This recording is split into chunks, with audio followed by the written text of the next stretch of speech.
Hello everyone and welcome back to our YouTube channel Savvy Forensics। So friends, आज के इस video में हम बात करने वाले हैं कुछ पॉइजनस प्लांट्स के बारे में जिसमें सबसे पहले हम डिस्कस करेंगे कोनियम मैक्युलेटम के बारे में। और ये जो हम कुछ प्लांट्स के बारे में पढ़ रहे हैं ये आपके नेट एग्जाम पर्सपेक्टिव से काफ़ी इंपॉर्टेंट हो सकते हैं।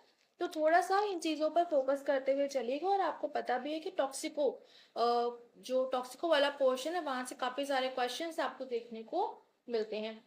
तो यहाँ पर अगर हम बात करें सबसे पहले कोनियम मैक्युलेटम की, तो यहाँ पर आप देख सकते हैं उसके प्लांट की अपीयरेंस कुछ ऐसी होती है। ये लीव्स हैं और ये इसमें जो फ्लावर्स होते हैं ये वाइट कलर के फ्लावर्स होते हैं। और कोनियम की अलग अलग स्पीशीज होती हैं, अलग अलग वैरायटी होती है, जिसमें जो सबसे ज़्यादा फेमस है वो आपका कोनियम मैक्युलेटम है। ठीक है, अब यहाँ पर अगर हम बात करें तो जो आपका कोनियम मैक्युलेटम है ये आपका बिलोंग करता है एपिएसी फैमिली से। जो आपका कोनियम मैक्युलेटम है ये आपका एपिएसी फैमिली से बिलोंग करता है।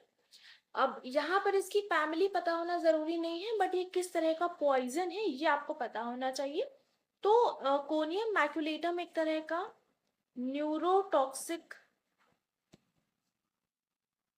एजेंट है और ये जो है आपका पेरिफेरल न्यूरोटॉक्सिन है। ठीक है, अब यहाँ पर जितना भी मैं बताती हुई चल रही हूँ उसकी कोई प्रेजेंटेशन प्रिपेयर नहीं है। तो जितना भी हम बोल रहे हैं यहाँ पर थोड़ा बहुत स्क्रीन पर आपको समझ में आ रहा होगा, तो इसके नोट्स अपने आप से आपको प्रिपेयर करने पड़ जाएंगे। ठीक है, अब यहाँ पर ये जो है आपका कोनियम मैक्युलेटम ये न्यूरोटॉक्सिक एजेंट है, पेरिफेरल न्यूरोटॉक्सिन है, जो कि सेंट्रल नर्वस सिस्टम पर अटैक करता है। और ये आपका अगर हम कॉज की बात करें तो ये पैरालिसिस कॉज करता है।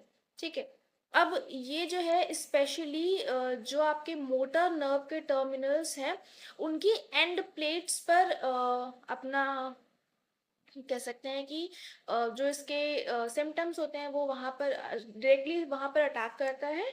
और इस तरह के यानी कि जो पेरिफेरल न्यूरोटॉक्सिन्स होते हैं इसके अगर हम कुछ एग्जांपल्स की बात करें तो यहाँ पर आ जाता है कोनियम, कोनियम मैक्युलेटम, इसको शॉर्ट में हम कोनियम बोलते हैं या फिर इसको हम हेमलॉक भी बोल सकते हैं। उसके अलावा एक होता है क्यूरेयर। ठीक है, तो ये आपका एक हो जाता है क्यूरेयर। और ये जो आपका कोनियम है इसको हम विंटर फर्न भी कहते हैं।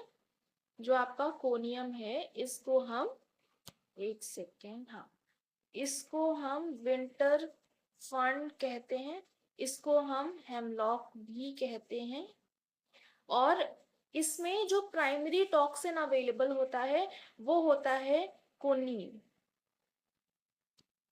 इसमें जो प्राइमरी टॉक्सिन अवेलेबल होता है ये कोनीन होता है। और ये डायरेक्टली नर्वस सिस्टम की जो फंक्शनिंग होती है उसको स्टॉप करता है, जिसकी वजह से सफोकेशन होता है। और अगर किसी को कोनियम की पॉइजनिंग है तो उसकी जो डेथ हुई होगी उसका मेन रीजन होगा रेस्पिरेटरी फेल्योर। रेस्पिरेटरी फेल्योर की वजह से यहाँ पर डेथ होती है, क्योंकि यहाँ पर ये आपके नर्वस सिस्टम को अटैक करता है जिसकी वजह से आपका सफोकेशन होता है एंड देन रेस्पिरेटरी फेल्योर की वजह से इंडिविजुअल की डेथ हो जाएगी। अब यहाँ पर अगर हम बात करें कोनियम मैक्युलेटम की, तो यहाँ पर इसकी जो डेड स्टेम्स होती हैं ये आपकी 3 साल तक, यानी कि जो ड्राई हो चुके हैं, सूख चुके हैं, जिनकी डेथ हो चुके हैं जिन स्टेम्स की, उसमें भी आपका 3 साल तक पॉइजन कंटेन होता है। उसके अलावा इसका जो कोनियम मैक्युलेटम है इसमें जो कोनीन प्राइमरी टॉक्सिन अवेलेबल होता है इसका 3 मिलीग्राम जो होता है ये फेटल होता है। उसके अलावा कोनियम मैक्युलेटम की 6 to 8 लीव्स जो होती हैं ये फेटल होती हैं। और ये जो कोनीन होता है ये आपका एन मिथाइल कोनीन में कन्वर्ट हो जाता है। तो अगर यहाँ पर पूछा जाए आपसे कि इसमें कोनियम में कौन सा पॉइजनिंग सब्सटेंस होता है या टॉक्सिन अवेलेबल होता है, तो कोनीन तो आप डायरेक्टली आप फाइंड आउट कर लो, यहाँ कोनियम में कोनीन होता है। बट अगर कोनीन की जगह पर कहीं पर एन मिथाइल कोनीन आ रहा है तो वो भी आपका कोनियम का ही टॉक्सिन होगा। ठीक है, तो ये सारे कुछ आपके कोनियम से रिलेटेड पॉइंट्स हो गए। इसके अलावा कुछ और चीजें भी हैं। यहाँ पर जो एक्सट्रैक्ट होता है कोनियम का, इसको हम सेडेटिव की तरह भी यूज कर सकते हैं और एंटी स्पाज्मेटिक्स की तरह भी यूज कर सकते हैं। तो ये दो चीजें हो गई। उसके अलावा ये जो है करेंटली इसका उतना यूजेज नहीं है। अब यहाँ पर अगर हम इसके कोनियम के कुछ स्पेसिफिक पॉइंट्स की बात करें जो कि इम्पोर्टेंट रह सकते हैं आपके लिए, तो इसमें सबसे पहला पॉइंट हो गया कि ये आपका न्यूरोटॉक्सिक एजेंट है, जो कि पेरिफेरल न्यूरोटॉक्सिन है, जो कि पैरालिसिस कॉज करता है। और कोनियम मैक्युलेटम को हम विंटर फर्न भी कहते हैं, इसको हम हेमलॉक भी बोलते हैं। और बाकी कोनियम तो शॉर्ट में बोलते ही हैं, बाकी फुल नेम जो होता है वो आपका कोनियम मैक्युलेटम है। ये आपका जो मोटर नर्व के टर्मिनल्स की जो एंड प्लेट्स होती हैं वहां पर अपना इफेक्ट शो करता है। और इसमें जो टॉक्सिन अवेलेबल होता है वो कोनिन टॉक्सिन अवेलेबल होता है। डेड स्टेम्स में इसमें 3 इयर्स तक पॉइजन कंटेंट अवेलेबल होता है। तो ये कुछ पॉइंट्स हो गए आपके कोनियम मैक्युलेटम के। इसके बाद में नेक्स्ट जो आपका है, इसको हम पॉइजन नहीं कहेंगे, बट हाँ थोड़ा सा इसमें कुछ चीजें हैं, जैसे कि ये जो आपका सोलेनम नाइग्रम है, ये कुछ इस तरह से दिखता है। इसको हम शॉर्ट में या फिर इसको इंडियन या हिंदी लैंग्वेज में इसको हम मकोई भी कहते हैं, कुछ लोगों को इसके बारे में पता भी होगा। एंड सोलेनम नाइग्रम जो है, एक सेकेंड, हाँ, जो सोलेनम नाइग्रम है इसको हम ब्लैक नाइट शेड भी कहते हैं। उसके अलावा मकोई तो कहते ही हैं। तो एक नाम हो गया ब्लैक नाइट शेड, दूसरा नाम हो गया मकोई, और तीसरा नाम हो गया सोलेनम नाइग्रम। ये फेटल नहीं होता है, ये बहुत ही रेयर होता है कि ये फेटल हो। फेटल होने की कौन सी कंडीशन हो सकती है? जो इसमें ग्रीन बेरीज होती हैं, जैसे कि आप ग्रीन कलर की बेरीज देख रहे हो जो कि राइपेंड नहीं है, पकी हुई नहीं है। तो इस तरह की अगर बेरीज कोई इनटेक कर लेता है तो ये उस केस में फेटल हो सकती हैं। और ये जो राइपेंड होती हैं, राइपेंड होने के बाद, जब राइपेंड जो बेरीज होती हैं ये ब्लू, डार्क ब्लू या फिर ब्लैक शेड में रहती हैं, तो ये जो बेरीज होती हैं ये फेटल नहीं होती है। तो ओवरऑल जो सोलेनम नाइग्रम है, जिसको क्या मकोई बोलते हैं, ये आपका फेटल नहीं होता है।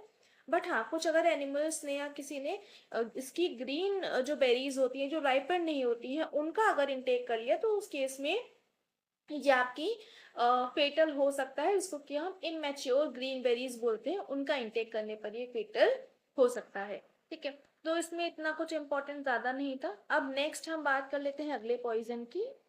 नेक्स्ट यहाँ पर है रस्टॉक्स। ये जो है रस्टॉक्स, इसकी लीव्स कुछ इस तरह की होती हैं।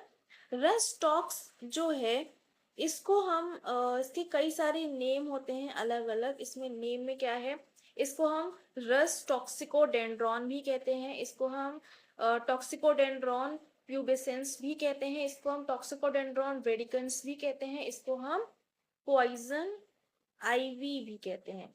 तो जो पॉइजन आईवी है ये नाम काफी इंपॉर्टेंट है, बाकी तो आप फाइंड आउट कर लोगे, जैसे कि रस्टॉक्स या फिर रस टॉक्सिकोडेंड्रॉन, टॉक्सिकोडेंड्रॉन प्यूबिसेंस, टॉक्सिकोडेंड्रॉन रेडिकन्स, सब एक ही जैसे नाम है।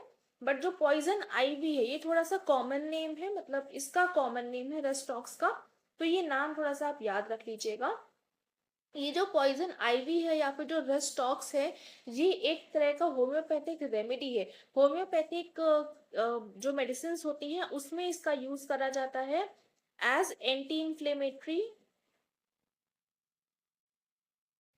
इसका यूज हम एंटी इंफ्लेमेटरी की तरह करते हैं, जिससे कि हम ट्रीट कर सकते हैं जो आर्थराइटिस होती है, यानी कि जो जॉइंट पेन्स होते हैं उसमें आपका ये यूज कर सकते हैं। या फिर जो स्किन डिसऑर्डर्स होते हैं उस कंडीशन में हम रस्टॉक्स को यूज करते हैं, ये होम्योपैथी के डॉक्टर सजेस्ट करते हैं।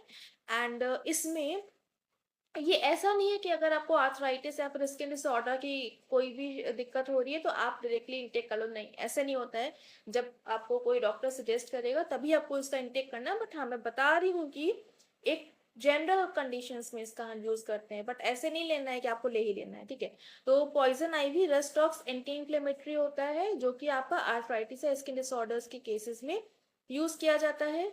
उसके अलावा नेक्स्ट अगर हम बात करें तो जो आपका रस्टॉक्स है, इसमें एक सब्सटेंस अवेलेबल होता है जिसको हम बोलते हैं यूरोशियोल। यूरोशियोल जो होता है, ये एक इरिटेटिंग एंड ऑयली सैप होता है जो कि स्किन के कांटेक्ट में आने पर स्किन ब्लिस्टरिंग या फिर इची रैशेस कॉज करता है। यूरोशियोल एक तरह का इरिटेटिंग सब्सटेंस है, इरिटेटिंग एंड ऑयली सैप है, जो कि ब्लिस्टर्स कॉज करता है, इची रैशेस कॉज करता है स्किन के कांटेक्ट में आने पर। तो ये चीज थी कुछ आपका रस्टॉक्स के बारे में। नाम, दो चीजें इसमें इंपॉर्टेंट है। क्या क्या इंपॉर्टेंट है? रस्टॉक्स का नाम, जिसको कि हम पॉइजन आईवी बोलते हैं। दूसरी चीज, इसमें जो पॉइजन होता है वो यूरोशियोल होता है, और ये आपके स्किन ब्लिस्टर्स कॉज करता है, स्किन ब्लिस्टर्स ये आपका कॉज करता है। उसके अलावा ये एंटी इंफ्लेमेटरी होता है, तो इसका यूज हम आर्थराइटिस एंड स्किन डिसऑर्डर्स के केस में यूज करते हैं, ठीक है। अब ये तीन प्लांट्स के बारे में हमने कुछ चीजें देखी हैं, जहां पर हमने बात करी है conium maculatum, Solanum nigrum and rhus tox. जो आपके फर्दर कमिंग वीडियो आएगा वहां पर हम कुछ और पॉइजन्स के बारे में बात करेंगे, जैसे कि आपका बेलाडोना हो गया, हाइनोसाइक्यूमस हो गया, साइनाइड की पॉइजनिंग हो गई, एकोनेटम फेरोक्स हो गया। तो ये सारे कुछ अभी बचे हुए हैं जिनके बारे में हमें डिस्कस करना है। अच्छा, ये मैं क्यों करवा रही हूँ, क्योंकि इनकी डिमांड आई थी, कमेंट्स में बोला गया था इन के ऊपर कुछ इंफॉर्मेशन शेयर करने के लिए। तो जितना मुझे इम्पोर्टेंट लगा वो मैंने यहाँ पर आपके साथ में शेयर करा है, और उम्मीद करती हूँ आपको समझ भी आ रहा होगा। थोड़ा सा यहाँ पे राइटिंग की प्रॉब्लम है, लिख नहीं रहा है उतना क्लियरली, बट हाँ जितना मैं बोल रही हूँ तो उतना थोड़ा सा आप अपने नोट्स प्रिपेयर करते हुए चलिए, तो आपको थोड़ा सा हेल्प हो जाएगी, ठीक है। और बाकी वीडियो पसंद आ रहा है, कुछ भी आपको समझ में आ रहा है, एक भी पॉइंट अगर समझ में आ रहा है या कोई भी डाउट आ रहा है तो आप लोग कमेंट्स में लिख सकते हो। बाकी वीडियो पसंद आ रहा है लाइक जरूर से कर दीजिएगा, अपने फ्रेंड्स के साथ में शेयर कर दीजिएगा ताकि उन तक भी ये वीडियो पहुंच सके।